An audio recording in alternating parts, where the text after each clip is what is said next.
진실로 진실로 너희에게 이르노니 믿는 자는 영생을 가졌나니 내가 곧 생명의 떡이니라. 너희 조상들은 광야에서 만나를 먹었으고 죽었거니와 이는 하늘에서 내려오는 떡이니 사람으로 하여금 먹고 죽지 아니하게 하는 것이니라. 나는 하늘에서 내려온 살아있는 떡이니 사람이 이 떡을 먹으면 영생하리라. 내가 줄 떡은 곧 이 세상의 생명을 위한 내 삶이니라 하시니라. 그러므로 유대인들이 서로 다투어 이르되 이 사람이 어찌 능히 자기 살을 우리에게 주어 먹게 하게 되냐. 예수께서 이르시되 내가 진실로 진실로 너희에게 이르노니 인자의 삶을 먹지 아니하고 인자의 피를 마시지 아니하면 너희 속에 생명이 없느니라. 내 살을 먹고 내 피를 마시는 자는 영생을 가졌고 마지막 날에 내가 그를 다시 살리리니. 내 살은 참된 양식이요 내 피는 참된 음료로다. 내 살을 먹고 내 피를 마시는 자는 내 안에 거하고 나도 그의 안에 거하나니. 살아계신 아버지께서 나를 보내심에 내가 아버지로 말미암아 사는 것 같이 나를 먹는 그 사람도 나로 말미암아 살리라. 하늘에서 내려온 떡이니 조상들이 먹고도 죽은 그것과 같지 아니하여 이 떡을 먹는 자는 영원히 살리라. 이 말씀은 예수께서 가버나움 회당에서 가르치실 때 하셨느니라. 네, 잘 앉아주시기 바랍니다. 네, 오늘 이번에 말씀 때 두 번의 말씀을 전해주실 목사님을 소개해드리도록 하겠습니다. PPT 나온 것처럼 성함은 김성환 목사님이시고요. 지금 현재는 LA에서 거주하고 계십니다. 오늘 비행기로 점심에 도착하셨고요. 네, 토렌스 제일장로교회라는 LA 토렌스 지역에 있는 장로교회에서 담임 목회를 하셨고요. 현재는 가나공방이라는 그 목공하는 업체에서 대표로 일하고 계시고요. 지금은 목수로서 일하고 계시면서 그 북미 한인 디아스포라에서 여러 교회에서 설교자 좋은 설교를 많이 해주시고요. 저도 예전에 시카고에서 하는 코스타라는 유학생 수련회가 있거든요. 거기서 또 말씀을 많이 전해주셨습니다. 네, 너무나 귀한 분을 멀리서 모시게 돼서 너무 반갑고요. 나오실 때 우리가 박수로 환영하도록 하겠습니다.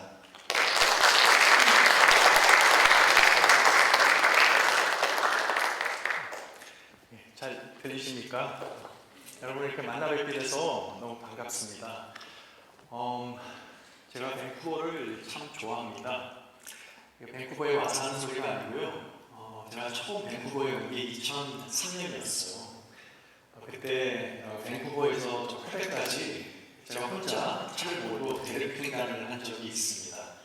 그때 처음 밴쿠버를 와서 보고 제가 그때 북미 대륙의 여러 도시를 운전해서 방문을 했는데 그때 처음 제가 밴쿠버와 사랑에 빠졌습니다.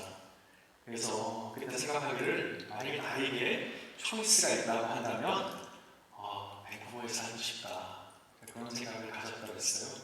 그래서 제가 생각해 보니까 그 이후로 밴쿠버에 한 7번 정도 왔던 것 같습니다. 올 때마다 여기 사는 사람들은 얼마나 좋을까, 나도 이런 곳에 살면 얼마나 좋을까. 제가 바다를 참 좋아하거든요. 그리고 산도 참 좋아하거든요. 누군가 저한테 목사님 바다가 좋으세요? 산이 좋으세요? 그러면 참 저는 괴로워요. 바다도 너무너무 좋아하고 산도 너무너무 좋아하고 근데 산과 바다가 이렇게 함께 어우러져 있는 도시가 그런 밴쿠버 말고 또 있을까 싶습니다. 여러분 이렇게 얼굴 봐서 하는 소리가 아니라 제가 이렇게 잠깐이지만 여러분 얼굴을 보면서 저렇게 인상이 참 맑을까 그런 생각을 아까 30분 전부터 한 사람 한 사람 얼굴을 보면서 했더랬습니다. 아부하려고 하는 소리가 아니고요. 정말 그렇습니다. 어떻게 이렇게 얼굴들이 깨끗하지, 맑지, 참 인상이 참 이렇게 어쩜 착할까 그런 생각을 했어요. 가만히 생각해 보니까 이 밴쿠버의 좋은 환경 때문이 아닐까 그런 생각을 잠시 했더랬습니다. 아부하려고 하는 소리가 아닙니다. 오늘 하고 내일 두 번에 걸쳐서 말씀을 나누고 또 내일 오후에는 여러분과 함께 화목의 십자가라고 하는 그런 모공 말씀도 같이 이렇게 만들 기회가 있겠는데요. 좀 짧은 시간입니다. 그래서 이 짧은 시간에 두 번 저에게 주어진 이 말씀이기에 어떤 말씀을 나누면 좋을까 생각을 하다가 저한테 참 개인적으로 아주 중요한 말씀, 그리고 제가 평생에 이제 삶의 주제로 삼고 있는 그 세 단어, 예수, 생명, 나무, 이 말씀을 전하자는 생각이 들었습니다. 그래서 제가 늘 이렇게 성경 공독할 때마다 약간 반 우스갯소리로 오늘 우리에게 주시는 하나님의 말씀은 창세기 1장 1절부터 요한계시록 22장 23절까지의 말씀입니다. 그렇게 말하고 설교를 시작하곤 합니다.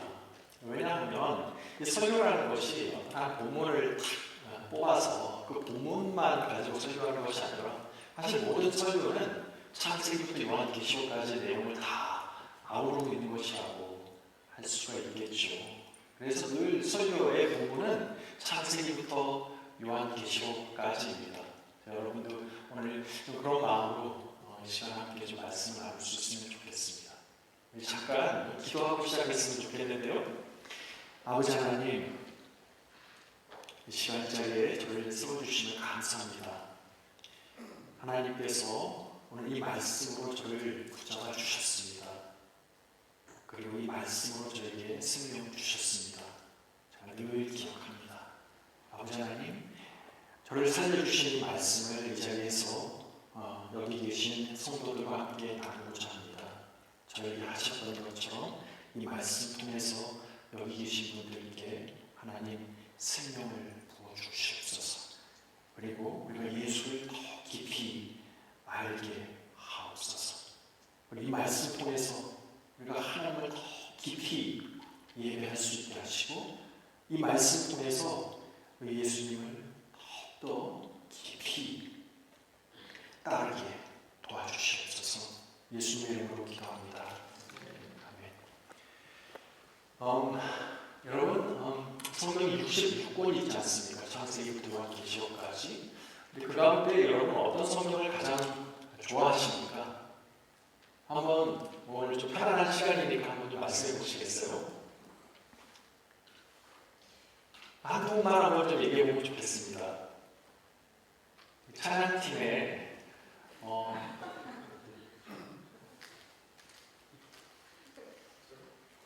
아까 그 베이스 저 뒤에 앉아서 이렇게 베이스 기타 치시는 장면이 너무 멋있었거든요. 어디 갔죠? 맨 뒤에 하셨네요. 다미님은 성경 66권 가운데 어떤 성경을 가장 좋아하세요? 요한복음 제일 좋아합니다. 그래요? 왜요? 재밌어서. 요한복음이 재밌어서요?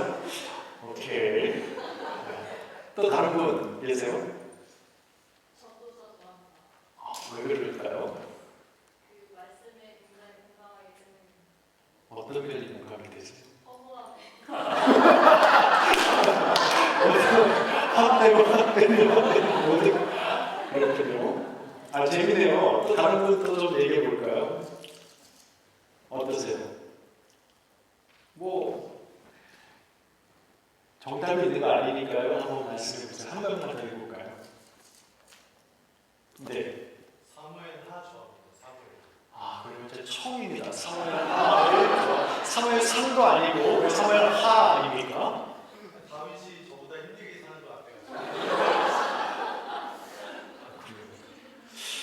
네, 이게 참 주빌리 교회는 참 좀 색다른 그런 교회인 것 같습니다. 네. 계속 하고 싶은데 저희가 주어진 시간이 50분 정도거든요. 그래서 여기까지만 하고 만약에 누군가 저한테 목사님은 제일 좋아하는 성경이 뭐냐고 묻는다면 저는 아마 요한복음이라고 그렇게 말할 겁니다. 스타벅스 가면 이제 바리스타들이 뭐 오리쇼님 그러면 이제 성환 킴 그런 게 복잡하거든요. 그러니까 그때마다 그냥 쫙 그럽니다. 그냥 저는 저를 스스로 저 아니라고 그렇게 생각을 해요. 제가 제일 좋아하는 성경 저자가 존이거든요. 제가 존을 좋아하는 이유가 여러 가지가 있는데 저랑 좀 비슷한 사람인 것 같아요. 이 요한이라는 성경 저자는 어떤 면에서 그러냐면 이 요한은 굉장히 시각적인 사람이에요. 아주 비주얼하게 글을 쓰는 사람인 것 같아요. 성경 다른 책의 저자들은요 귀에 호소하는 저자들이라고 한다면 이 요한은요 우리 눈에 호소하는 저자가 아닐까 그런 생각이 들어요. 이 요한의 저서들을 성경 저서들을 5권 있지 않습니까? 그죠? 요한복음, 요한 1, 2, 3, 4, 요한계시록 이렇게 본다면 요한복음을 우리가 잘 읽고 나면 머릿속에 뭔가 선명한 그림이 그려지는 뭔가 머릿속에 이미지네이션이 생기는 그런 책이 요한의 책들입니다. 그래서 저는 요한을 참 좋아해요. 요한은 또 제가 볼 때 아주 중요한 본질적인 질문을 다루고 있다는 생각이 듭니다. 그것은 뭐냐면 예수가 누구인가 하는 겁니다. 여러분 이것이 저는 살면서 가장 중요한 질문이라는 생각이 들어요. 좀 짧은 시간이니까 여러분들과 다 얘기할 수는 없겠지만 제가 21살에 저희 아버지가 돌아가셨거든요, 병으로. 그때 제가 마지막 아버지 임종 자리에서 아버지와 이제 단둘이 돌아가시기 하루 전날 밤에 아버지와 같이 있을 시간이 있었는데 이제 의사가 저한테 아버지한테 하고 싶은 마지막 말을 하라는 거예요. 여러분 같으면 그때 뭘 이야기하겠습니까? 그때 저희 아버지는 예수를 영접하지 않았거든요. 예수라고 하면 정말 거부감이 너무 심했던 분이셨거든요. 그 마지막 밤에 제가 그때 생각했습니다. 우리가 살면서 우리 아버지에게 가장 중요한 질문, 나에게 가장 중요한 질문, 이 땅을 살아가는 모든 사람들에게 가장 중요한 질문이 있다면 예수가 누구인가? 그것이 아닐까? 여러분 우리가 마지막 이 땅을 하직할 때 호흡하면서 마지막 숨을 내쉴 때 우리가 가장 중요한 질문은 그것일 거라고 생각됩니다. 나는 이 평생 얼마나 많은 돈을 모았는가? 나는 어느 학교를 다녔는가? 나는 어떤 직업을 가졌었는가? 여러분 이런 거 별로 중요한 것 같지 않습니다. 제가 장례식만 한 70번 가까이 진행을 해봤는데요. 임종 예배도 한 20번 넘게 이렇게 예배를 드리면서 사람이 마지막 순간 가장 중요한 질문, 그것은 이 평생 그가 예수를 누구라고 고백하며 살았는가? 이 질문이 아닐까 생각합니다. 근데 요한은요, 바로 그 질문에 대한 답을 그에게 주고 있습니다. 요한은 참 상징을 아주 좋아하는 그런 저자인 것 같아요. 요한복음은 참 쉽게 읽으려면 얼마든지 쉽게 읽을 수도 있고요. 또 아주 깊이 있게 읽으려고 하면 신학자가 일평생 자신의 삶을 다 투자해도 다 이해할 수 없을 정도로 깊이 있는 책이 요한복음일 거라고 생각이 들어요. 요한복음은 크게 10이라고 하는 숫자를 3번 반복하는 구조로 요한복음 전체가 구성이 되어 있는데, 자, 예를 들자면 이런 겁니다. 요한복음에 보면 7개의 기적을 요한복음은 이것을 기적이라고 하지 않고 표적이라고 하죠. 7개의 표적을 언급하고 있어요. 또 요한복음에 보면 7번에 걸쳐서 나는 누구 혹은 무엇이다. I am something 7번에 걸쳐서. 이건 조금 좀 어려운데 또 7번에 걸쳐서 요한복음에 보면 에고 에이미, 헬라어로 나는 이다. 직역하면 그렇지만 간단히 말씀드리면 에고 에이미는 하나님의 신적인 이름입니다. 근데 예수님께서 당신 스스로를 일컬어 에고 에이미라고 7번에 걸쳐서 언급하는 그런 장면들이 나옵니다. 요한복음은 이 7번에 걸친 그 숫자의 상징을 3번 반복하는 구조로 요한복음 전체를 구성하고 있는데, 오늘 우리가 살펴보고 싶은 말씀은 요한복음 6장에 예수님께서 하신 말씀 가운데 나는 무엇 여러분 어떤 거 있을까요? 한번 생각해 보세요. 예수님께서 나는 무엇이다 요한복음에 어떤 거 있습니까? I am the the light of the world. I am the good shepherd. 또는 I am 뭐 있죠? 나는 길이요 진리요 생명이다. 나는 선한 목자다. 나는 세상의 빛이다. 또 뭐 있습니까? 나는 포도나무다. 했습니다. 자, 오늘 본문에 보니까 요한복음 6장에 예수님께서 하시는 말씀이 나는 생명의 떡이니라 그렇게 말씀하십니다. 여러분, 우리 한국어는 떡이라고 그렇게 번역을 했는데요.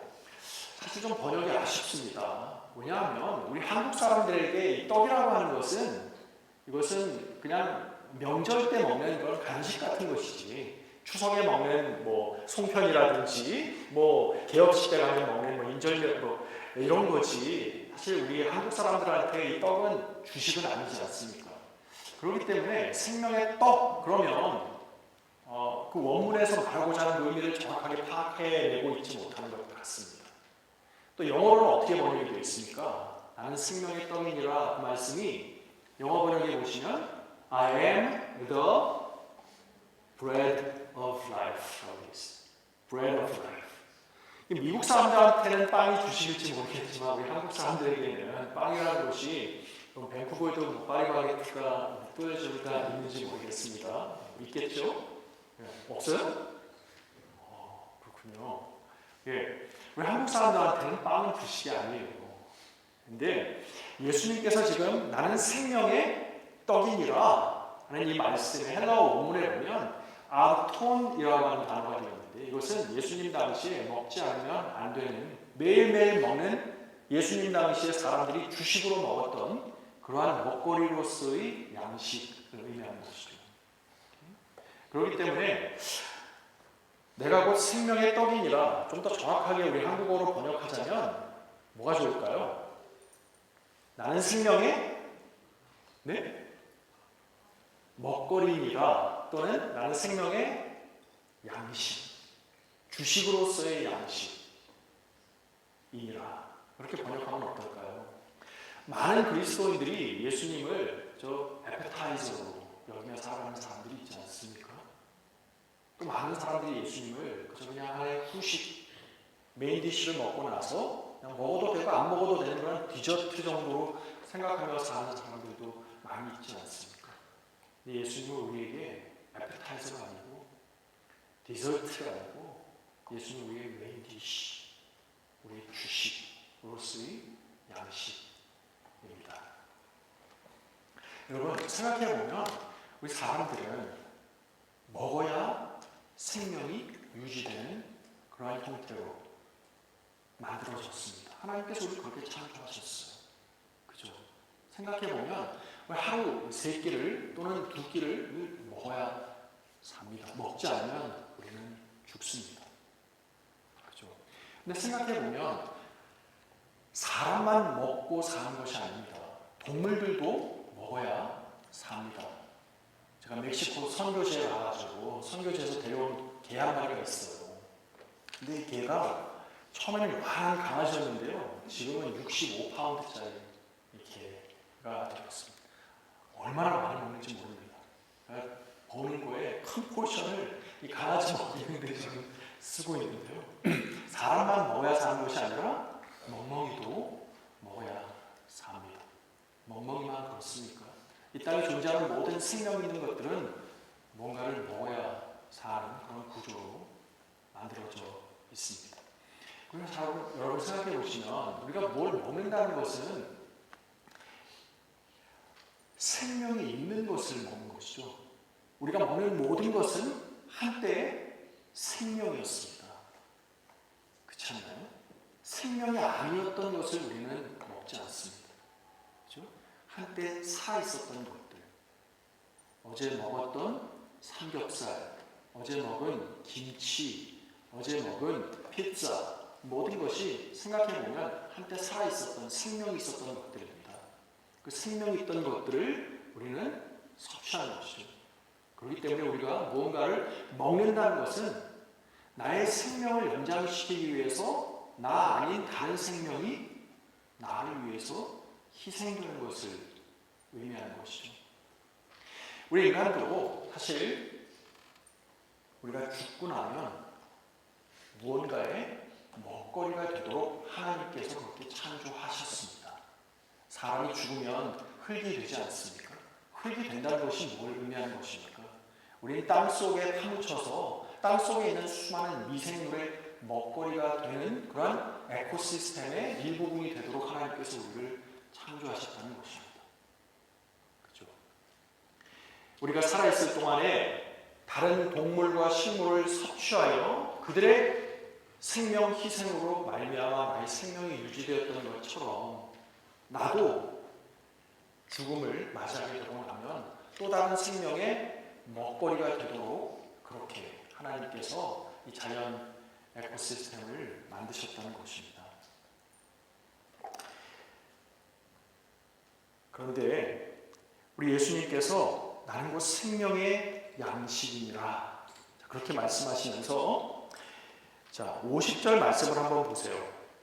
50절 말씀에 자 이는 하늘에서 내려오는 떡이니 사람으로 하여금 먹고 죽지 아니하게 하는 것이니라 그렇게 말씀합니다.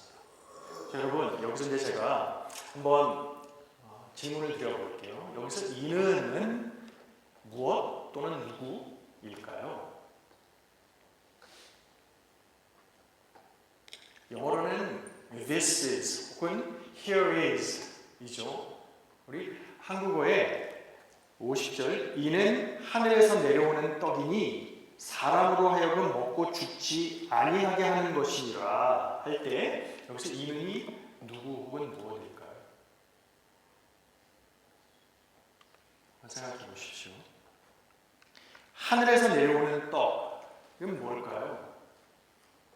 또 사람으로 하여금 먹고 죽지 아니하게 하는 그것은 무엇일까요? 무엇이 사람으로 하여금 먹고 죽지 아니하게 하는 것일까요? 자, 50절 이는 예수님 당신 스스로를 일컫는 말이겠죠. 그렇죠? 예수님은 하늘에서 내려오는 양식이니 사람으로 하여금 먹고 죽지 아니하게 하는 것이니라. 그러면서 51절을 보시면 나는 하늘에서 내려온 살아있는 떡이니 살아있는 양식이니 먹거리니 사람이 이 양식을 먹으면 영생하리라. 내가 줄 양식은 곧 세상의 생명을 위한 내 살이니라 하시니라. 자, 여러분 여기서부터 이제 분위기가 굉장히 좀 이상해집니다. 자, 지금 때는 6월절이에요. 6월절인데 얼마나 많은 사람들이 지금 모여 있습니까? 조금 전에 예수님께서 지금 이 이야기를 하시기 바로 전에 있었던 사건이 뭐였냐면 5,000명을 먹이시는 오병이어의 사건이었거든요. 6월절에 수많은 사람들 앞에서 오병이어의 사건을 행하셨어요. 사람들이 뭐라고 이야기합니까? 야, 이제 먹고 사는 문제가 해결이 되는구나. 예수를 따르면 이 먹고 사는 문제가 이제는 더 이상 걱정거리가 되지 않겠구나 하고 예수님을 따르기 시작했다는 것입니다. 자, 그런데 보면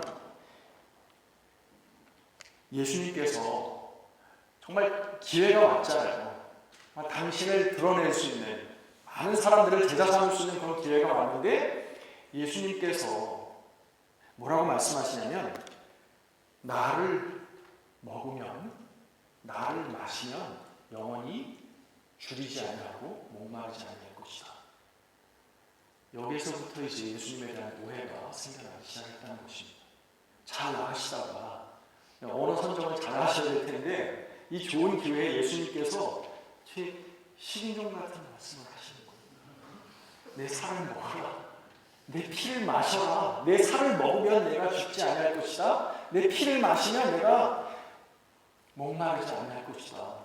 거기에 있던 많은 사람들이 예수님께 소망을 가지고 나왔던 사람들이 이 말씀을 듣고 뭐지? 이거 이상한데? 그러면서 예수님을 떠나기 시작했다는 것입니다. 이런 예수님의 모습이 참 좋아요. 그런 좋은 기회에 어떤 전략을 잘 세워서 사람들을 전도하는 것이 아니라 정말 알아들을 사람은 알아들을 수 있도록 이제 그렇게 예수님께서 지금 말씀하고 계시는 것이거든요.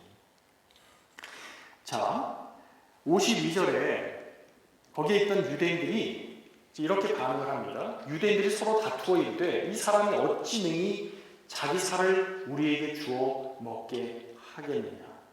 자, 53절에 예수님께서 또 뭐라고 말씀하시냐면 내가 진실로 진실로 너희에게 이르노니 이 인자의 살을 먹지 아니하고 이 인자의 피를 마시지 아니하면 너희 속에 생명이 없느니라. 내 살을 먹고 내 피를 마시는 자는 영생을 가졌고 마지막 날에 내가 그를 다시 살리리니. 자, 들어보세요. 내 살은 참된 양식이요 내 피는 참된 음료로다. 너무 이상하지 않아요? 거기에 있던 많은 사람들이 예수님을 뭐지? 우리가 무슨 신종이야? 어떻게 자기 살을 먹고 자기 피를 마시라고 하는 거야? 말도 안 되는 거잖아요. 그렇죠? 자, 그럼 여기서 질문 하나를 더 던져보겠습니다. 58절을 이제 보십시오. 자, 58절 말씀을 지금 스크린에 띄어져 있는데요. 우리 개역 개정 성경입니다. 이것은 하늘에서 내려온 떡 양식이니 조상들이 먹고도 죽은 그것과 같지 아니하여 이 떡을 먹는 자는 영원히 살리라. 그렇게 말씀합니다. 자, 이 말씀이 굉장히 중요한 말씀이기 때문에 아까 50절 제가 읽고 여러분들한테 이 의미 뭐냐고 제가 물어봤는데 똑같은 말씀을 지금 58절에 반복하시는 거예요.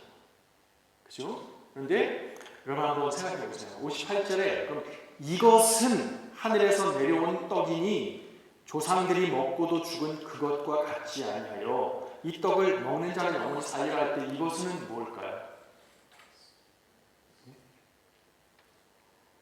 이것은 뭘까요?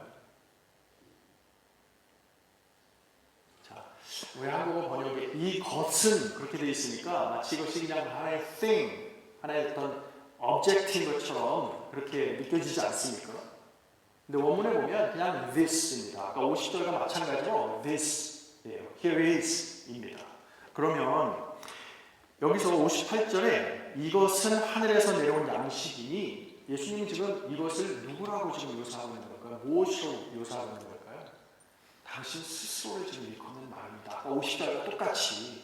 그러니까 이것은 어떤 물체가 아니라 예수님 스스로를 일컫는 말이에요.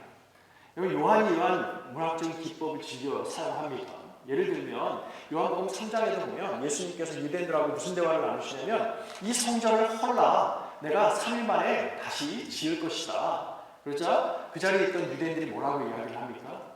아니 이 성전을 짓는데 46년이 걸렸는데 네가 3일 만에 다시 짓겠다고? 그렇게 이야기를 하죠. 그런데 요한이 거기 뭐라고 얘기를 하냐면 예수님은 성전된 자기 육체를 가리키심이로라 그렇게 이야기합니다. 그러니까 여러분 우리가 다 알다시피 이 성전을 헐라 그런데 3일 만에 다시 지을 것이다. 이것은 3일 만에 예수님께서 다시 부활하신다는 것을 의미하는 것이지 않습니까? 내 몸이 죽어도 3일 만에 다시 일어날 것이다. 성전된 자기 몸을 가리키심이로라. 그러니까 예수님은 유대인들 앞에서 이 성전을 헐라 내가 3일 만에 다시 지을 것이다. 유대인들은 저 예루살렘 성전을 보고 있었고 예수님께서는 성전된 자기 몸을 가리키고 계셨던 것이죠.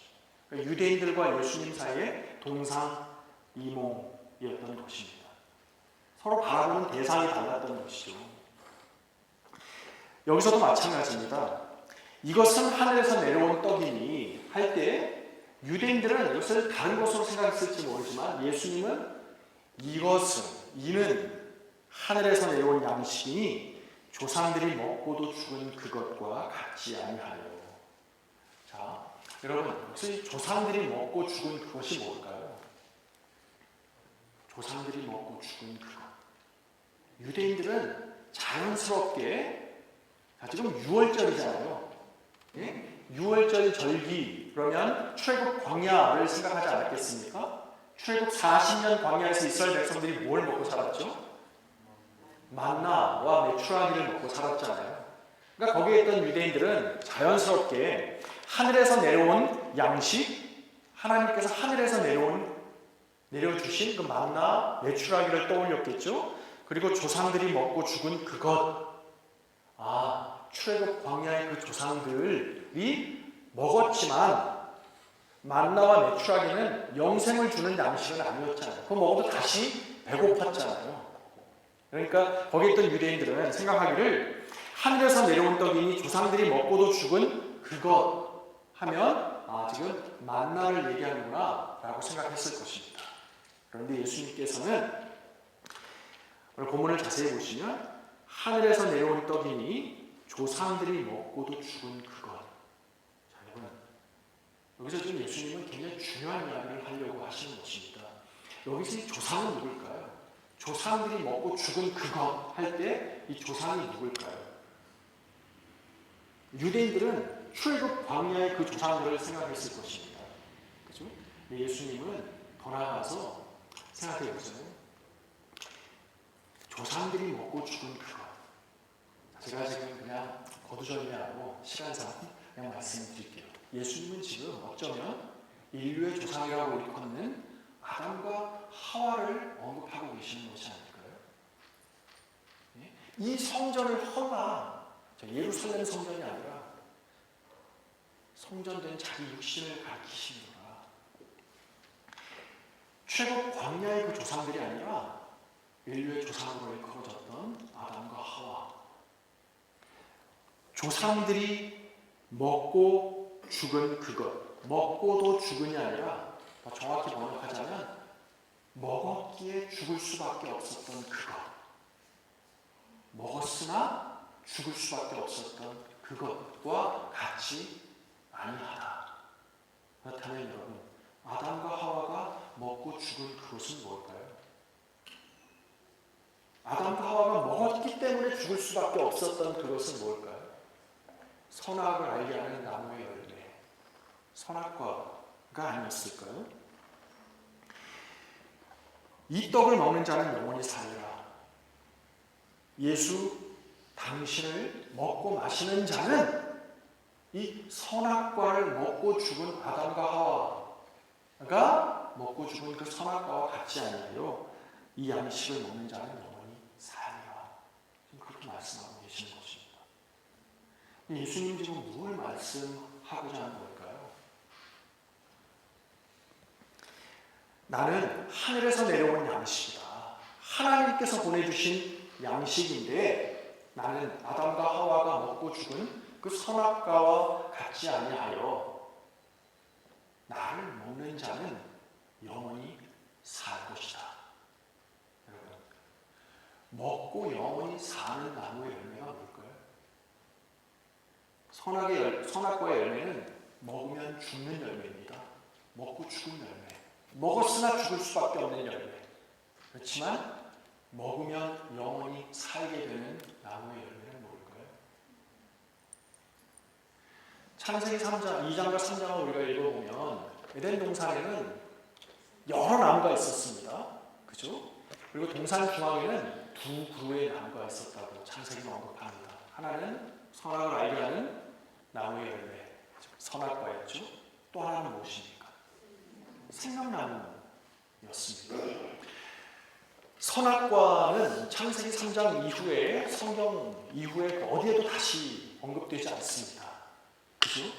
생명나무도 계속해서 언급되지 않다가 어디에 가서 마지막에 다시 또 언급이 되죠?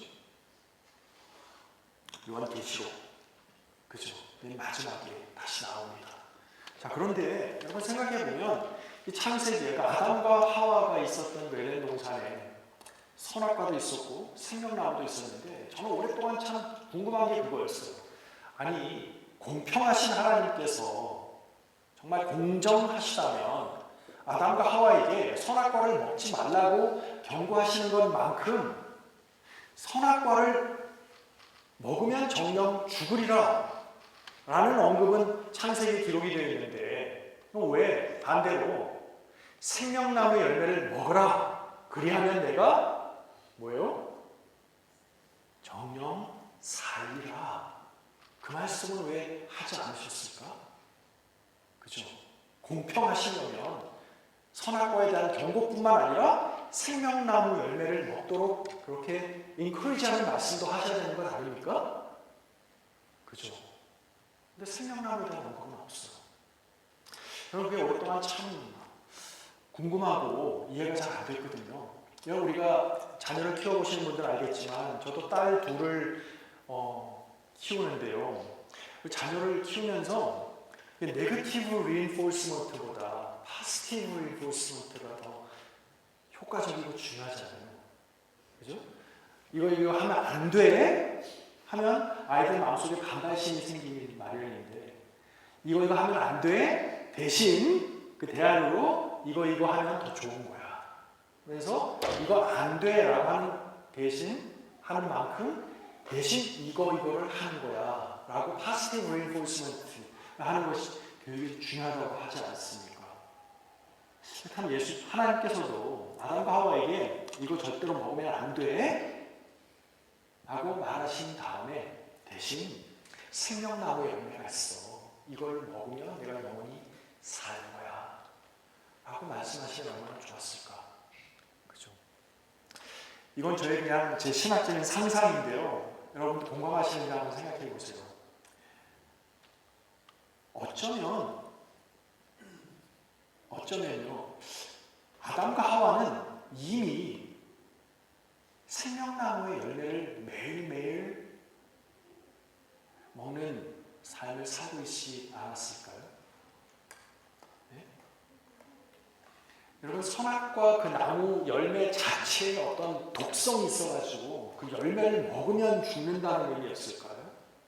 또는 생명나무의 그 열매 자체에 어떤 불로장생의 효험이 있어서 그 열매를 먹으면 인간이 죽지 않는 그러한 효능이 있었다는 의미일까요? 그것은 아닐 것입니다. 그죠? 선악과를 먹으면 죽는다는 것은 하나님께 순종하는 관계, 하나님은 하나님이시고 인간은 인간이라고 하니까 하나님과 인간과의 관계가 어긋나게 되었을 때 사람은 죽을 수밖에 없다는 것을 말씀하시는 것이죠. 생명나무의 열매를 먹는다는 것은 하나님, 저는 하나님의 것입니다. 하나님은 저의 하나님이십니다. 그리고 저는 하나님의 피조물입니다. 저는 하나님의 형상대로 지음받은 하나님의 피조물일 뿐입니다. 그것을 인정하는 것이 생명나무의 열매를 먹는 것이죠. 저는 여러분 노동을 하면서 살고 있습니다. 아까 목사님께서 이제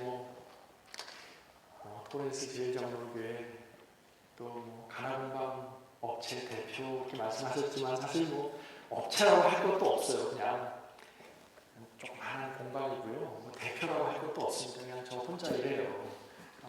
그냥 대표도 아닙니다. 그냥 노가다입니다. 아마 LA에서 저를 여러분들 만나시면서 못 알아보실 거예요. 어저께까지만 해도 먼지 구덩이 뒤집어 쓰고 LA 교육원에서 책꽂이 짜고 있었고 이제 돌아가면 가자마자 지금 통닭집에 카운터 테이블 만들어야 되고 지금 지금 보갓집에 지금 타일 깔아야 되고 지금 시카고 어느 교회 지금 강대상 만들어야 되고 완전 노가다로 살고 있습니다. 여기도 이렇게 오려고 보니까 집에 입을 만한 옷이 없는 거 다 작업복이지. 그래가지고 지금 여기 오기 전 며칠 전에 우리 동네 지금 무지가 가지고 이거 샀습니다. 그래서 처음 있는 거예요. 노동을 하면서 살고 있어요. 노동을 하는데 제가 담임 목회할 때 말이죠. 우리 교인들한테 제가 물어봤어요. 인간이 왜 노동을 하게 되는가? 노동의 의미에 대해서 함께 성경을 공부하는 시간이었거든요. 여러분 제가 좀 이렇게 내려가서 할게요. 제가 이렇게 또 위에서 이렇게 자꾸 내려보니까 제가 이렇게 높은 사람이 아니거든요. 그냥 이렇게 여기가 딱 좋네요. 눈높이가. 노동의 의미에 대해서 함께 좀 공부하는 시간이었는데 제가 깜짝 놀란 게 많은 분들께서 우리 인간이 노동을 하게 된 것은 죄의 결과로 알고 계시는 거예요. 우리가 죄를 지었기 때문에 선악과를 따먹어서 흙이 더 이상 우리가 원하는 땅에 소산을 내지 아니하고 또 여자는 해산의 고통을 겪게 되고 그러니까 우리가 인간이 노동하게 된 것은 죄를 지었기 때문이다. 죄를 안 지었으면 이렇게 뼈 빠지게 그렇게 그냥 땀 흘려 수고하는 노동을 하면서 살지 않아도 됐을 것이다. 그렇게 생각하시는 분들이 거의 한 70, 80%가 그렇게 생각들 하시더라고요. 근데 가만히 보니까 성경을 보면 인간이 노동을 하게 된 것은 죄를 지어서가 아니라 죄 짓기 전에 창세기 3장 6절에 아담과 하와가 선악과 열매를 따 먹기 이전에 하나님께서 인간들에게 이미 노동을 명령하셨거든요. 에덴 동산을 경작하라, 지키라, 그죠? 가꾸라고 동산지기에 파머, 그죠? 애그리컬처럴 잡을 주신 거예요. 그죠? 여러분 텃밭 조그만한 거 하나 가꾸는 것도 얼마나 힘든데 그 동산을 지키고 경작하고 그런 노동의 일을 맡겨주신 거죠. 여러분 에덴 동산에서 하루 종일 아담과 하와가 뭐 하면서 지냈을 것 같으세요? 아담과 하와의 일상이 어땠을까 한번 생각해 보세요. 알람이 에덴 동산에서 울려 터집니다. 네? 두 사람이 일어나서 뭐 했을까요? 하루 종일. 영화 같은 데 보면 아무것도 입지 않았잖아요. 아담과 하와가 그냥 알몸으로 두 남녀가 그냥 아름다운 곳에서 그냥 어디선가 모르는 하프 소리가 들려오는 그 에덴 동산에서 나 잡아봐라 그냥 그러면서 살았을까요? 여러분? 그것도 하루 이틀이지 뭐 한 일주일 계속 그러면 그것도 좀 이상하잖아요. 제 생각에 아담과 하와는 에덴 동산에서 노동했을 겁니다. 아담과 하와가 함께 하나님께서 만들어주신 그 일터에서 열심히 땀 흘려 일했을 겁니다. 에덴 동산을 아름답게 경작하고 가꾸었을 거예요. 그러고 나서 뭐 했을까요? 둘이 함께 손을 맞잡고 하나님 앞에 나와서 하나님께서 손수 지으신 그 생명나무의 열매를 함께 음미하면서 함께 그 생명나무의 열매를 나누지 않았을까요? 일하고 예배하는 그러한 삶의 밸런스를 누리면서 에덴 동산에서 아담과 하와는 살지 않았을까요? 제 생각에 아담과 하와는 에덴 동산에서 매일매일 하나의 일용할 양식으로 선악과의 생명나무의 열매를 먹고 살지 않았을까? 어쩌면 그래서 창세기에서는 하나님께서 굳이 아담과 하와에게 생명나무의 열매를 먹으라 그리하면 내가 정령 살리라라고 따로 언급하지 않으셔도 됐었던 것 아닐까? 그냥 이건 제 신학적인 상상입니다. 어떻게 생각하세요, 여러분? 그런데 창세기 3장 6절에 보니까 아담과 하와가 생명나무 선악과의 열매를 따 먹으라 먹은지라 기록하고 있습니다. 영어에 보니까 Adam and Eve, they took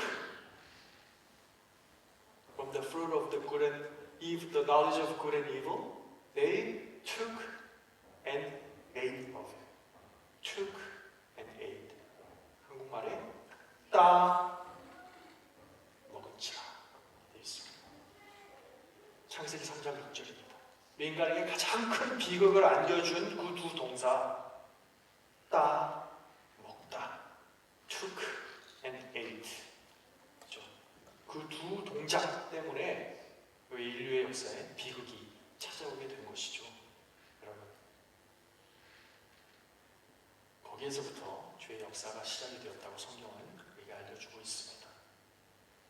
성경을 여러분 읽어보면 구약 성경 내내 다시는 그 어디에도 take and eat 따 먹은지라 그 두 동사는 함께 붙어서 등장하지 않습니다. 우리 모든 인류의 집단 무의식 가장 깊은 곳에 상실감을 안겨준 그 두 동사 그 신라곤의 그 기억 그리고 하나님의 말씀을 거역했다고 하는 그 죄책감을 안겨준 그 두 동작 성경은 다른 어느 곳에서도 그 두 단어를 결합해서 언급하지 않습니다. 그죠? 크리스찬이건 혹은 무슬림이건 불교 신자이건 또는 무신론자이건 이 지구 별 위에 두발딛고 사는 모든 호모세피엔스의 깊은 무의식 깊은 바닥에는 그 두 동작에 대한 죄책감 그리고 하나님의 기대를 저버렸다고 하는 그러한 상실감, 뭔가 소중한 것을 잃어버렸다고 하는 그 상실감. 우리 모든 인간들은 무엇을 안고 사는 것이 아닐까? 라는 생각이 들어요. 여러분, 선악과의 열매를 먹으면 내가 정녕 죽으리라 이렇게 우리 하나님 말씀하셨는데, 근데 아담과 하와가 죽지 않거든요. 그죠? 예시는 어떻게 됩니까? 아담과 하와가 에덴 동산에서 어떻게 돼요? 추방당해요. 선악과를 먹으면 내가 에덴 동산에서 정령 추방당할 것이다. 그렇게 말씀하신 적은 없거든요. 그런데 창세기 3장 26절에 보면 뭐라고 되어 있냐면, 하나님께서 이들이 다시 생명나무에 손을 대어 따먹을까 하여 두루 도는 불칼과 화염검을 둔 그 불칼 둔 그룹들을 두고 생명나무로 가는 길을 지키게 하시는지라, 이렇게 되어 있습니다. 그러니까 여러분, 아담과 하와가 에덴 동산에서 추방당한 것은 선악과를 따먹어서가 아니라 생명나무로 가는 그 길을 차단하기 위해서 에덴 아담과 하와를 추방하셨다는 것입니다. 그렇죠? 그리고 그 방향이 어디였냐면 동쪽이었다는 것이죠. 동쪽으로 아담과 하와가 이제 추방을 당하게 되는데, 거기에 화염검과 두루 도는 불칼을 둔 그룹들이 에덴 동산을 지키는 게 아니라 생명나무로 가는 길을 지키게 되었다는 것입니다. 그러니까 생명나무는 이제 더 이상 우리 인간들에게는 갈 수 없는 곳, 한때 우리에게 가장 소중하고 우리의 것이었지만, 우리의 일부분이었지만, 우리의 예배였지만, 이제는 더 이상 허락되지 않은, 우리에게 문이 닫힌 그러한, 더 이상 갈 수 없는 그러한 곳이 되고 말았다는 것입니다. 자, 그런데 지금 예수님께서 하시는 말씀이, 나는 하늘에서 내려온 양식이니 나는 너희 조상들이 먹고 죽은 그 선악과와 같이 아니하여 나를 먹는 자는 영원히 살리라.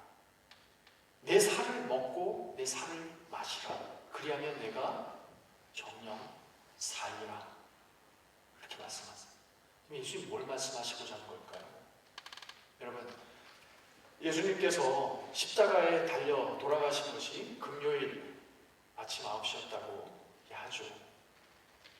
목요일, 예수님께서 십자가에 달리시기 바로 그 전날 밤 제자들과 함께 모여 앉아서 마지막 식사를 합니다.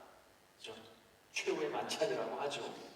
자, 그 자리는 뭐 특별한 음식을 차려놓은 그런 자리가 아니었습니다. 그냥 여느 식사 때와 똑같은 음식들을 함께 나누는 그 자리에서 예수님께서 그냥 평상시에 먹는 그 아르톤, 그 빵, 양식, 그것을 축사하시면서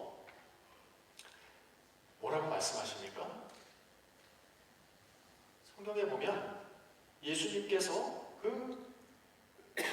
이 공생의 그 마지막 날 밤, 십자가 달리시기 그 전날 밤에 제자들에게 유언처럼 하신 말씀, 가장 중요한 말씀, 어쩌면 이 말씀을 하시려고 이 땅에 오신 것이 아닌가 싶은 그 말씀을 이제 비로소 하시는 것이죠. 그 말씀이 마태복음 26장 26절에 기록이 되어 있어요. 이게 뭡니까? Take and eat. This is my body given for you. 받아 먹으라. 너희를 위하여 찢기우는 나의 살이니라. 여러분이 성찬 시간 때 우리가 인용하는 말씀이지 않습니까?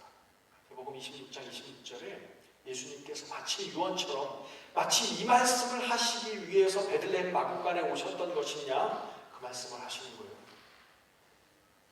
받아 먹으라.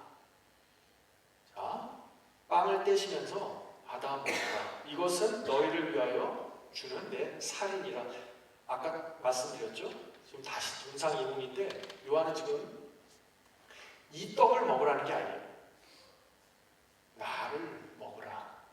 이것은 너희를 위하여 주는 내 살이요 내 피니라. 여러분 기억하십니까?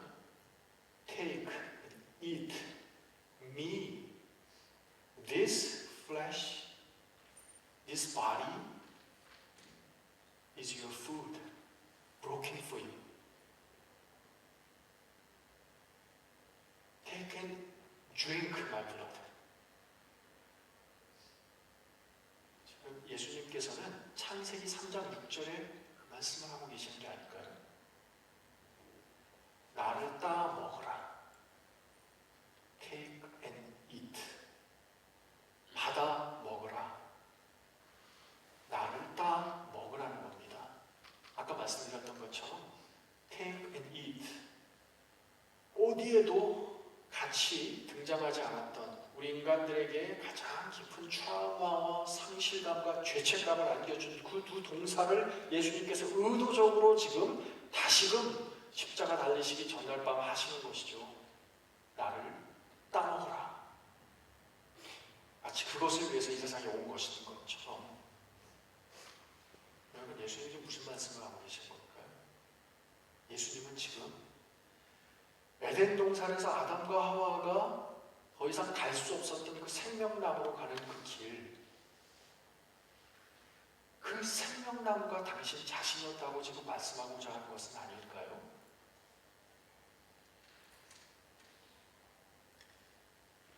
우리 인간들이 그토록 듣고 싶었던 바로 그 말씀, 생명나무에 대한 그 언급, 나를 이 생명나무의 열매를 따 먹으라. 그리하면 내가 영원히 살리라. 그 말씀을 지금 당신의 몸을 언급하며 하시는 것이죠. 예수님은 지금 마치 당신이 그 에덴 동산의 생명나무인 것처럼 그렇게 지금 말씀하고 계시는 것입니다. 예수님께서 십자가에 못 박히실 때 어떤 현상이 나타납니까? 예루살렘 성전의 휘장이 아래에서부터 위로 찢어졌다고? 아니요. 위에서부터 아래로 두 조각으로 찢어졌다고 합니다. 왜 이것을 복음서 기자는 언급하고 있는 걸까요? 그것은 여러 가지 의미가 있겠죠. 우리가 지성소에 들어가는 제사장이 되었다는 의미도 있겠지만 지금 뭘 말하고자 하는 걸까요? 여러분 그 지성소에 그 출애굽의 성막에 보면 여러분 성소가 있고 지성소가 있잖아요. 그 성소와 지성소를 가로지르고 있는 그 휘장이라는 게 있죠. 커튼입니다. 그 커튼에 하나님께서 명령하시기를 이 이미지를 아루색이라고 말씀하신 그 이미지가 뭐였습니까? 창세기 3장 26절에 그 생명나무에 가는 그 길을 가로막고 있었던 바로 그 화염검과 두루도는 불칼을 둔 그룹의 이미지가 그 휘장에 새겨져 있는 것이 아니겠습니까? 여기는 금지된 구역이야. 들어올 수 없어. 들어오면 정령 죽을 것이야. 대제사장만이 1년에 하루 그 Great Atonement Day에 모든 백성들의 죄를 대신하여 들어갈 수 있었던 그 후에 다른 날 다른 사람이 들어가면 죽임을 당할 수밖에 없는 그 지성소를 가로막고 있는 그 휘장입니다. 그것이 나중에 예루살렘 성전에서 똑같이 휘장이 되죠. 근데 그 휘장이 아래에서부터 위가 아니라 위에서부터 아래로 찢어졌다는 거예요. 그럼 뭘 의미하는 겁니까? 사람이 찢은 것이 아니라 하나님께서 손수 찢으셨다는 거예요. 휘장이 찢어졌다는 것은 뭘 의미하는 겁니까? 지성소로 가는 그 길이 열렸다. 다시 말해서 에덴 동산의 생명나무로 가는 그 길이 우리 앞에 이제 재개통되었다. 이것을 의미하는 것이 아니겠습니까? 생명나무로 가는 길이 우리 앞에 다시 열렸다는 것이에요. 말씀이 육신이 되어 우리 가운데 거하시니 The Word became flesh and dwelt among us 라고 할 때 The Word became flesh가 여러분 flesh가 우리 한국말 육신 그러니까 너무 현학적으로 들리는데 사실 이 sarx라고 하는 이 헬라어 단어는 살덩어리입니다. 살코기입니다. 피가 흐르고 거죽이 있고 근육이 있고 인대가 있는 살덩어리가 되셨다는 거예요. The Word became 살덩어리. And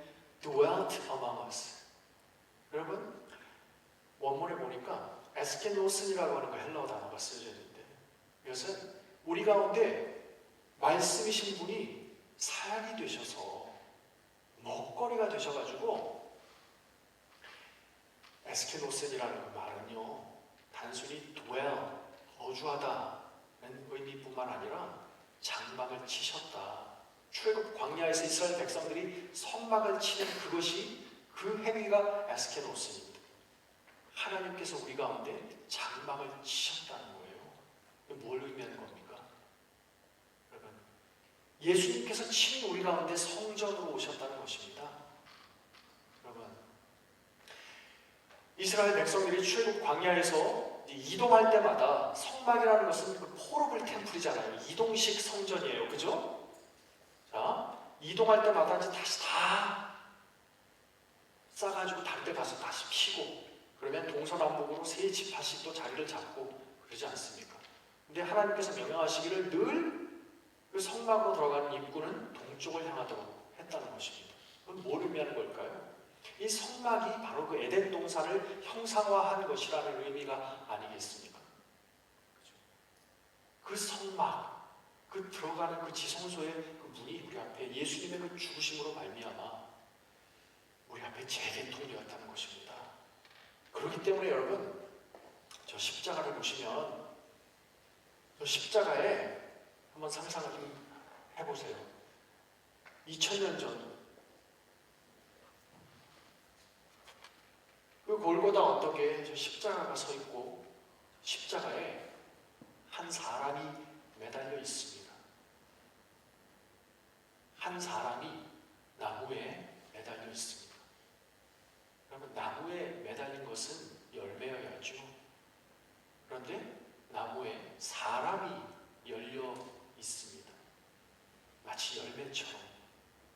십자가라고 하는 것은 죽음을 상징하는 것이 아닙니까? 사형 틀이잖아요. 생명하고는 제일 거리가 먼 거잖아요. 그런데 아이러닉하게도 파라독시칼하게도 그 죽음의 상징인 그 십자가에 생명 열매가 열렸다는 것입니다. 그렇기 때문에 우리는 십자가를 보면 단순히 교차구도의 나무가 아니라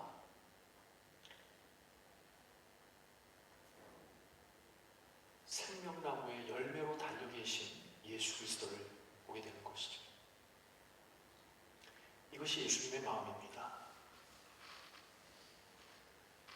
우리는 어떻게 하면 그 에덴 동산의 생명나무로 가는 그 길을 다시 돌아갈 수 있을까? 하나님께서는 우리의 소망보다 더 큰 계획이 있으셨어요. 그 계획은 뭐냐면 하나님께서 친히 우리 가운데 생명나무로 오시는 것이었습니다. 생명나무로 하나님께서 친히 우리 가운데 오신 그 사건이 바로 크리스마스 사건인 것이죠. 여러분, 제가 시간이 이제 50분 해야 되는데 마무리를 해야 되겠네요. 여러분, 예수님께서 우리에게 주기도를 가르쳐 주셨잖아요. 주기도를 보시면 앞에 3개의 청원과 뒤에 3개의 청원이 있는데 그 뒤에 3개의 청원은 우리에게 일용할 양식 주십시오. 또 뭐입니까? 우리가 이제 용서해 준 사람들 용서하신 것 좀 보시고 우리 주에 용서해 주세요. 또 우리를 악에서 건져주세요. 시험에 들지 않게 해주세요. 그 가운데 그 4번째 우리에게 일용할 양식, give us this day our daily bread. 그때 그 daily our tone. 그럼 이것이 그저 오늘 우리가 먹은 피자, 오늘 우리가 점심 때 먹은 월남국수, 오늘 우리가 아침에 먹은 베이글 달라는 걸까요? 물론 1차적인 의미는 그런 것도 있습니다. 이 지구상에는 아직도 먹을 것이 없어서 굶어 죽는 사람들이 있기 때문에 그들에게는 이 주기도의 4번째 청원이 Give us this day spaghetti please. Give us this day something to eat 일 수도 있겠죠. 그렇다면 먹고 마실 것이 차고 넘치는, 지금이라도 돈만 있으면 언제든지 커스코 가가지고 일주일이 아니라 한 달치를 먹고 살 것을 쟁여놓고 살 수 있는 우리들에게는 그 주기도의 네 번째 청원은 irrelevant한 것입니까? 아니요. 예수님의 그 네 번째 청원에 저희는 give us this day, 예수님 당신, 우리의 daily bread, 아르톤 양식 되시는 예수님을 주시옵소서. 주기도는 결국 예수님 당신을 달라고 하는 기도인 것이죠. 예수 없이는 우리는 살 수 없기 때문에. 여러분은 예수 먹고 삽니다. 여러분요, 제가 목회를 이제 8년 전까지는 했어요. 그리고 8년 전부터 지금 노가다로 살고 있는데요.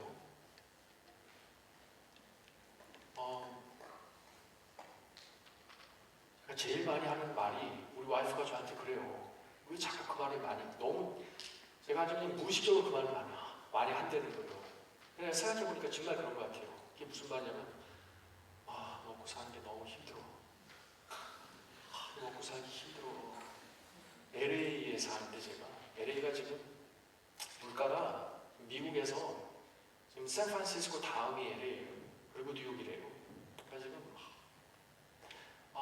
이번 달 우리 집 렌트비 내는 거 진짜 어제 냈는데 오늘 한 달이 금방 가. 어제 무슨 그렇게 많이 냈는데 뭐 별로 사지도 않았는데 또 이만큼 또 내네. 그래서 가서 별로 산 것도 없는데 300불 나와. 트레이러 줘가지고 뭐 주스 몇 개 샀는데 100몇 불 나와. 그래요. 먹고 사는 게 너무 힘들어요. 진짜 일하다가 자주 있는 일은 아니지만 종종 이 돈을 떼는 때가 있어요. 아무 이유 없이 합당하지 않은 이유로 돈을 안 줘요. 그러면 돈을 떼는 거죠. 받을 길도 없어요. 그거 뭐 300불 받으려고 법정 소송할 수도 없는 거고, 오면서 속으로 뭐라고 합니까? 잘 먹고 그러죠. 네, 그거 먹고 그거 가지고 그 270불 가지고 잘 먹고 잘 사십시오. 그럽니다. 여러분, 우리가 캐나다 와서 이 밴쿠버에서 여러분 어떻게 먹고 사십니까? 뭐 먹고 사세요? 먹고 사는 거 힘들지 않으세요? LA에서 먹고 사는 거 힘듭니다. 밴쿠버에서 먹고 사는 것도 힘들 거예요. 서울에서 먹고 사는 것도 힘들고요. 이 지구별에서 먹고 사는 게 참 힘이 듭니다. 그죠? 네? 우리가 이렇게 이 땅에 와서 주빌리 교회라고 이렇게 교회를 하는 것도 다 왜 하는 겁니까? 먹고 살자고 하는 겁니다. 우리가 이 땅에서 자녀 낳아서 키우고 하는 것도 다 먹고 살자고 하는 거고요. 여러분들이 열심히 직장에 일하는 것도 먹고 살자고 하는 거고요. 그렇죠? 우리가 열심히 신앙생활 하는 것도 먹고 살자고 하는 겁니다. 우리가 이 지구별에서 하는 모든 행위가 다 먹고 살자고 하는 일이에요. 예수를 먹고 살자고 하는 일입니다. 여러분, 예수님께서 뭘 하시고 나서 베드로를 찾아오십니다. 그리고 뭐라고 말씀하시냐면, 내가 젊어서는 원하는 대로 스스로 띠띠우고 다녔지만 이제는 다른 사람들이 너에게 띠띠우고 네가 원치 아니하는 곳으로 데려갈 것이다 말씀하시죠. 이게 무슨 뜻일까요? 다른 사람들이 너에게 띠띠우고 내가 원치 아니하는 곳으로 데려간다? 자, 베드로가 이제 성장해야 될 때가 됐어요. 지금까지 이렇게 막 그냥 시행착오하고 그럴 때가 아니. 지금 이제는 정신 차려야 될 때잖아요. 베드로가 예수님께서 이제 임무를 주시는 거예요. 지금까지 네가 원하는 대로 그렇게 띠띠우고 살았어. 근데 이제는 부활한 예수님을 목격한 베드로라면 이제는 어느 단계까지 나가야 되냐면, 다른 사람이 너에게 띠띠우고 네가 원치 아니하는 곳으로 널 데려갈 거야. 여러분 이것은 도살, 도축 용어예요. 내가 원치 아니하는 곳으로 너를 띠띠고 데려갔다는 것은 어린 양 잡아가 도살장으로 끌고 갈 때 하는 원치 아니하는 도살장으로 끌고 갈 거야 얘기입니다. 이게 무슨 얘기예요? 이제 예수를 따른다는 것은 이처럼 당하는 거야. 잘 먹고 잘 사는 거 아니야. 다른 의미에서 잘 먹고 잘 사는 거야. 그러면서 예수님께서 베드로에게 하시는 질문 3가지를 우리가 잘 알고 있습니다. 내가 나를 사랑하느냐? 네 주님, I love you. 그러면 feed my lamb. 그죠? 똑같은 질문 또 하세요. 내가 나를 사랑하느냐? Yes, I do, Lord. Take care of my sheep. 3번째, do you love me? Yes, I do, Lord. You know that I love you. 그러니까 feed my lambs. 여러분, 이게 무슨 뜻이에요? 이제 내가 말씀으로 잘 목양을 해. 이제 내 양들을 너한테 맡겨줄 테니까 네가 이제 이 하나님의 성도를 잘 해가지고 교회를 한번 잘 목회를 해가지고 이렇게 한번 기독교를 한번 번성시켜봐. 그런 뜻일까요? 아니요. Feed my lamb. 이 양을, 내 양을 이제 먹이라는 것은 이제 내가 이 양들의 먹거리가 되었던 것처럼 이제 베드로, 네가 먹거리가 될 차례야. 베드로, 네가 이 양들의 양식이 될 차례야. 그걸 위해서 네가 이제 도축될 차례야. 이제 네가 내 이웃의 양식으로 살아가는 거야. 그것이 와를 목격한 생명나무로 생명의 양식으로 오신 예수님을 아는 제자들의 삶이야. 여러분, 우리가 그리스도인이 된다는 것은 다른 사람을 밥으로 여기며 사는 것이 아니라 저 사람은 내 밥이야 가 아니라 내가 기꺼이 그 사람의 밥이 되어주는 삶입니다. 어떻게 하면 내가 저 사람을 등쳐먹을까가 아니라 다른 사람이 나를 먹고 살도록 하는 사람인 것이.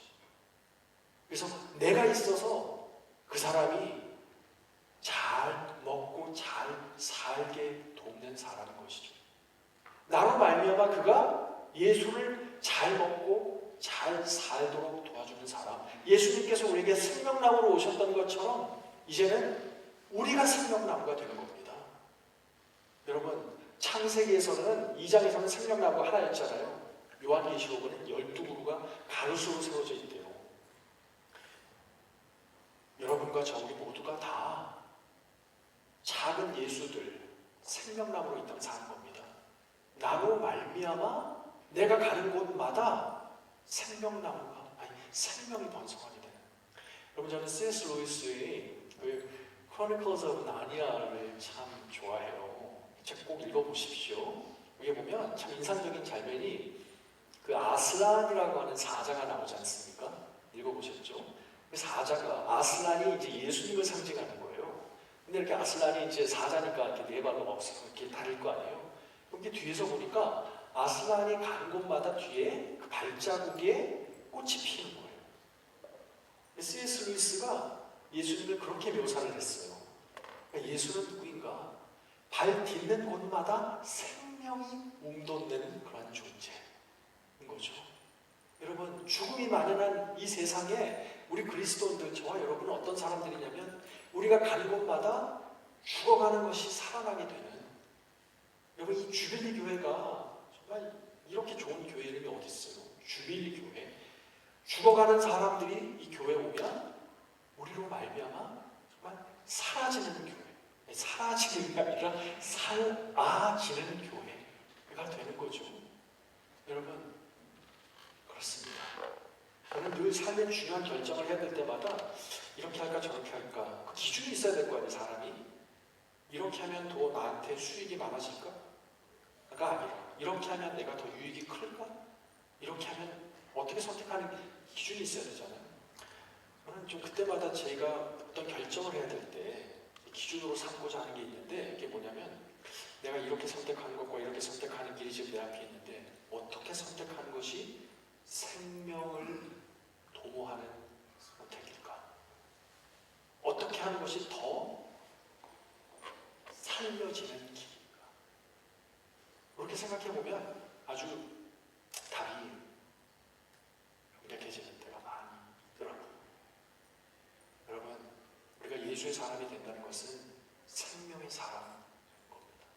예수님께서 이 땅에 우리에게 생명나무로 오셨던 것처럼 여러분들도 이 땅에 생명나무로 살아가시기 바랍니다. 그리고 여러분의 배우자의 밥이 되어 주십시오. 주빌리 교회 성도들에게 서로가 서로에게 생명나무가 되어 주십시오. 양식이 되어 주십시오. 우리가 먹거리가 되는 것만큼 큰 희생은 없습니다. 내가 죽어서 남이 사는 것, 여러분 이것이 소화 섭취의 과정이죠. 우리 그리스도인이 된다는 것은 남의 먹거리가 되어주는, 내가 죽고 남이 사는, 죽고자 하는 자는 살 것이요 살고자 하는 자는 죽을 것이라는, 높아지고자 하는 자가 낮아지고 낮아지는 자가 높아질 것이라고 예수님의 그 파라독스 비밀이 있는 것 아니겠습니까? 여러분, 이 캐나다 밴쿠버에서 여러분 잘 먹고 잘 사십시오. 예수를 잘 먹고 잘 사십시오. 그래서 매일매일 여러분의 삶이 성찬이 되기를 바랍니다. 여러분, 이 세상에 우리 예수님께서 하송하시는 성찬입니다. 교회에서만 성찬으로 살지 마시고 교회 바깥에서, 여러분의 삶의 자리에서, 여러분의 가정에서, 여러분이 일하시는 세탁소에서, 여러분이 일하시는 그로서리 스토어에서, 여러분이 일하시는 병원에서, 여러분이 일하시는 캐비넷 공장에서 성찬으로 사시기 바랍니다. 이 세상이 여러분을 먹고 마셔서 생명을 얻게 되는, 여러분 때문에 먹고 살게 되는, 이 세상은 정말 아쉬워가지고 끝을 못 맺겠네요. 여러분, 우리가 먹고 살자고 이 땅에 태어났습니다. 예수님을 먹고 살자고. 여러분 모두 잘 먹고 잘 사십시오. 저도 내일 돌아가면 잘 먹고 잘 살 겁니다. 예수를 먹고 마시는 여러분 모두가 되시기를 우리의 생명나무, 우리의 생명의 양식 되신 예수님의 이름으로 축원드립니다. 다 같이 기도했으면 좋겠습니다.